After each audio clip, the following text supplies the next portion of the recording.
അപ്പോൾ ഇവിടെ മുംബൈയിൽ നല്ല മഴയാട്ടോ, അതുപോലെ തന്നെ തണുപ്പും കൂടിയിട്ടുണ്ട്. പഴയ തണുപ്പൊന്നും ആയിട്ടില്ല, എന്നാലും അത്യാവശ്യം തണുപ്പുണ്ട്. അപ്പോൾ ഞാൻ ചോദിച്ചു നമുക്കൊരു സൂപ്പ് ഒഴിച്ച് കുടിച്ചാലോ. അപ്പോൾ ഗിരീട്ടൻ പറഞ്ഞു നമുക്ക് മട്ടൻ സൂപ്പ് ആക്കാം അങ്ങെന്ന് പറഞ്ഞു.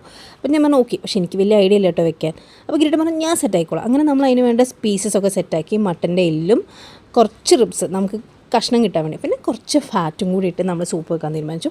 നമ്മുടെ പ്രോ കട്ടർ ഇപ്പോൾ സെറ്റാട്ടോ, അങ്ങ് അരിഞ്ഞ് തള്ളുകയാണ്. കാരണം എന്താ വെച്ചാൽ അന്നത്തെ വീഡിയോയ്ക്ക് ശേഷം ആൾ വൈറലായല്ലോ, അതുകൊണ്ട് ഇപ്പോൾ ഫുൾ അരിയലാണ് പരിപാടി. പിന്നെ അതിലേക്ക് വേണ്ട എല്ലാ സ്പൈസസും നമ്മൾ സെറ്റാക്കി ഒരു കുക്കർ എടുത്ത് അതിലേക്ക് എല്ലാ പീസസും എടുത്ത് കുക്കറിലാട്ടോ വെച്ചത്. മറ്റേ പോട്ടിലൊക്കെ വെച്ച വേവാൻ ഒരുപാട് സമയമെടുക്കും.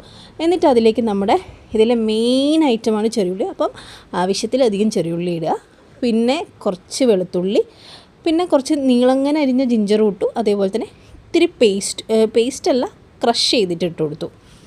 അതിനുശേഷം ഇതിൽ ഇനി എന്തെങ്കിലും ടോക്സിൻസ് ഒക്കെ ഉണ്ടെങ്കിൽ പോകാൻ വേണ്ടി മഞ്ഞൾപ്പൊടി ഇട്ട് കൊടുത്തു. പിന്നെ നമ്മുടെ എല്ലാ ഹോൾ സ്പൈസസും ആഡ് ചെയ്തു കേട്ടോ, നേരത്തെ എടുത്ത് വെച്ചിട്ടുള്ള എല്ലാ സ്പൈസസും ഉണ്ട് ഇതിൻ്റെ അകത്ത്.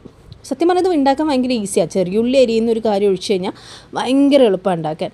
പിന്നെ അതിലേക്ക് ആവശ്യത്തിന് ഉപ്പും, പിന്നെ നമ്മൾ ഫ്രഷ്ലി ക്രഷ്ഡ് പെപ്പർ തന്നെയാണ് കേട്ടോ, അതാണ് അതിൻ്റെ ഒരു ഹൈലൈറ്റ്. അപ്പം ക്രഷ് ചെയ്തുണ്ടാക്കുന്ന ആ ഒരു പെപ്പറിൻ്റെ ഒരു ടേസ്റ്റ് ഉണ്ടല്ലോ, അത് കിട്ടണം. പിന്നെ ആവശ്യത്തിലധികം വെള്ളം ഒഴിക്കുക, കാരണം അത് വേവാനും വെള്ളം വേണം, പിന്നെ നമുക്ക് സൂപ്പാണല്ലോ, സൂപ്പിനും വെള്ളം വേണം. അപ്പോൾ അതിലേക്ക് ആവശ്യത്തിലധികം വെള്ളം ഒഴിക്കുക, എന്നിട്ട് നന്നായിട്ട് ഇത് മിക്സ് ചെയ്യാം. ഇത്ര പണിയുള്ളൂ, നമ്മുടെ സൂപ്പ് ഇപ്പോൾ സെറ്റാവും. എന്നിട്ട് ഈ കുക്കർ അടച്ച് വയ്ക്കുക.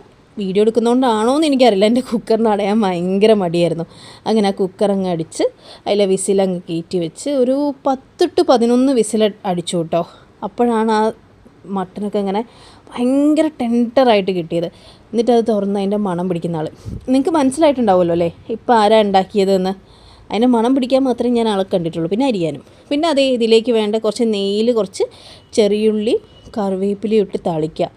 ഇത് ചെയ്യുമ്പോൾ ഒരു മണം വരാണ്ട് ഇതിലും സൂപ്പർ മണമാണ് നമ്മുടെ തിളയ്ക്കുന്ന സൂപ്പിലേക്ക് അത് ആഡ് ചെയ്യുമ്പോൾ. ഇതിൻ്റെ ഒരു ഫ്ലേവർ ഭയങ്കര അടിപൊളിയാണ് കേട്ടോ, സൂപ്പിലേക്ക് വരുമ്പോൾ പറയാണ്ടിരിക്കാൻ പറ്റില്ല. ഭയങ്കര ഇങ്ങനെ ഒരു പ്രത്യേക ആ നെയ്യിൻ്റെ ഒരു സ്മെല്ലുണ്ടല്ലോ, അത് ഭയങ്കര അടിപൊളിയാണ്. എന്നിട്ട് നമ്മളത് ആ സൂപ്പിലേക്ക് അങ്ങ് ആഡ് ചെയ്യുക. ഈ സമയത്ത് നമുക്ക് വേണമെങ്കിൽ ഉപ്പും പെപ്പറൊക്കെ ആഡ് ചെയ്യാം നമ്മുടെ ടേസ്റ്റിനനുസരിച്ച്. എന്നിട്ട് ഞാനത് ടേസ്റ്റ് നോക്കുക കേട്ടോ. ടേസ്റ്റ് നോക്കിയ സമയത്ത് ഇത്തിരി പെപ്പറിൻ്റെ കുറവുണ്ടായിരുന്നു, അതും കൂടി ആഡ് ചെയ്ത് നമ്മളിതേ സൂപ്പ് എടുത്തു. അതിനകത്ത് വൈറ്റ് കളറിൽ കാണുന്ന ഫാറ്റാണ്. പിന്നെ നല്ല പീസസ് ഉണ്ടായിരുന്നു കേട്ടോ. പീസസൊക്കെ സത്യം പറഞ്ഞാൽ വെന്ത് ഇങ്ങനെ മൗത്ത് മെൽറ്റിങ് ആവുമെന്നല്ല, അത്ര സോഫ്റ്റായിട്ടുണ്ടായിരുന്നു. എനിക്ക് ഈ മട്ടൻ്റെ ബോൺമാരോ ഭയങ്കര ഇഷ്ടമാണ്. അപ്പോൾ അതിൻ്റെ കാലെടുത്ത് അതിൻ്റെ ഔട്ടർ ഭാഗമൊക്കെ തിന്നതിന് ശേഷം ആ മജ്ജ ഉണ്ടല്ലോ, അതിങ്ങനെ വലിച്ച് തിന്നുമുണ്ടല്ലോ, ഭയങ്കര എനിക്കെന്തോ മട്ടൻ്റെ മജ്ജനോട് ഭയങ്കര ഇഷ്ടമാണ്. അത് കഴിക്കുമ്പോൾ ഉള്ള സാറ്റിസ്ഫാക്ഷൻ, അടിപൊളി സൂപ്പായിരുന്നു കേട്ടോ.